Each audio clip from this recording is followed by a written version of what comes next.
বংশগত বিভেদ ও প্রতিহিংসার জেরে একই মাঠে দুই ভাগ হয়ে ঈদুল আজহার নামাজ আদায় করেছেন মুসল্লিরা। তাদের মধ্যে দ্বন্দ্ব অনেক পুরনো হলেও ঈদের মাঠে এবারই প্রথম আলাদা হয়ে নামাজ আদায় করলেন তারা। বিষয়টি নিয়ে এলাকায় বইছে ব্যাপক সমালোচনার ঝড়। আমরা এই এক সময় দিতেছি দরিয়া আমরা মুরব্বীরা আসলো তারা থাকাকালীন আমরা এই একত্রে নামাজ পড়ছি। এই মিলটাল আসলো ভালোবাসা আসলেই আসলো, কিন্তু এখন হলো ওরা কর্মকাণ্ড কথাবার্তা বিভিন্ন ধরনের আচরণ আমরা যেমন অসন্তুষ্ট হইয়া এখন আমার মুরব্বীরা সবাই মিললে যেমন এই করছে যে এই ওদের সাথে আর এই একত্রভাবে আর থাকা যায় না, আর একত্রভাবে কাজকর্ম করা যায় না। এইভাবে যেন আমরা ভিন্নভাবে আমরা নামাজ পড়েছি। মিনিস্টার ফ্রিজ কিনুন হাম্বা জিতুন, আরও আছে আকর্ষণীয় উপহার। ঘটনাটি ঘটেছে সোমবার সকালে শরীয়তপুরের জাজিরা উপজেলায়। প্রতি বছর পালেরচর ইউনিয়নের দড়িকান্দি আব্দুল গনি উচ্চ বিদ্যালয়ের মাঠে এক প্যান্ডেলে ঈদের জামাত অনুষ্ঠিত হয়ে থাকে, কিন্তু এবারই প্রথম আলাদা দুটি প্যান্ডেল করে ঈদের নামাজ আদায় করতে দেখা গেছে হাওলাদার ও দড়ি বংশের মুসল্লিদের। জানা যায়, পালেরচর ইউনিয়নের হাওলাদার ও দড়ি বংশের লোকজনের মধ্যে মতবিরোধ পুরনো। এই দুই বংশের মানুষের মধ্যে আলাদা মত পার্থক্য থাকায় গত ঈদুল ফিতর থেকে একই মাঠে দুটি প্যান্ডেলে নামাজ আদায় করছেন তারা। স্কুল মাঠটিতে হাওলাদার বংশ নামাজ আদায় করেছে সকাল 6:30টায়।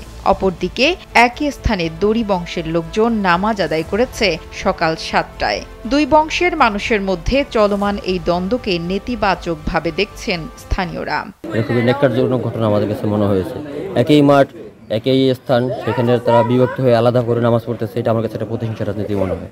আর আমার কাছে মনে হয় এই প্রতিহিংসা রাজনীতি থেকে বেরিয়ে আমরা যত তাড়াতাড়ি একসাথে বসবাস করতে পারি, সেটাই আমাদের কাম্য। অভিমান গোসা এলাকায় থাকতে পারে, এটা ভিন্ন বিষয়, কিন্তু সামাজিকভাবে আমরা 3-4টা এলাকায় একসাথে থাকি। এই হিসাবে আমরা একসাথে যদি নামাজটা পড়তে পারতাম আমাদের সবার জন্যই ভালো লাগতো। অনেক দিন পর অনেক জায়গা থেকে অনেক লোকজন আসে একই মাঠে, যেহেতু ঈদ মানে একটা আনন্দের দিন, এই আনন্দটা যাতে সবাই একসাথে আমরা করতে পারি, একই মাঠে যেন পৃথকভাবে যেন না হয়, সকলে যেন আমরা ভবিষ্যতে আগামী রোজার ঈদে যেন একসাথে নামাজ পড়তে পারি। এই জন্য আমি আহ্বান করব আমাদের এই দুই সমাজের প্রতিনিধি যারা আছে তারা এই ব্যাপারটা নিউট্রাল করার জন্য, এই ব্যাপারটা নিয়ে তারা কথাবার্তা বলে পরামর্শ করে একসাথে সামনে যেন নামাজ পড়তে পারি, এই আশা রাখি। একই মাঠে আলাদা হয়ে নামাজ আদায় করার বিষয়টি সামাজিক যোগাযোগ মাধ্যমে ছড়িয়ে পড়লে বিষয়টি নিয়ে মুখ খোলেন অনেকে। মাহমুদুল হাসান নামের এক ব্যক্তি তার ফেসবুক আইডিতে লিখেছেন, এক মাঠে পৃথক দুটি ঈদ জামাত, আমাদের কর্মকাণ্ড দেখে ইবলিসও ভ্যাবাচাকা খেয়ে যাচ্ছে, আল্লাহ তাআলা আমাদের হেফাজত করুন।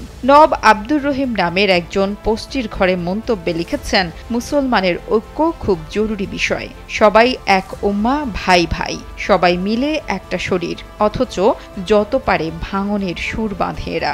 সাদাত হোসেন নামের আরেকজন তার ফেসবুকে লিখেছেন, কোনো মারামারি নয়, দ্বন্দ্ব নয়, শুধুমাত্র ইগো সমস্যার কারণে একই মাঠে মাত্র 20 মিটার দূরত্বে অনুষ্ঠিত হলো ঈদের জামাত।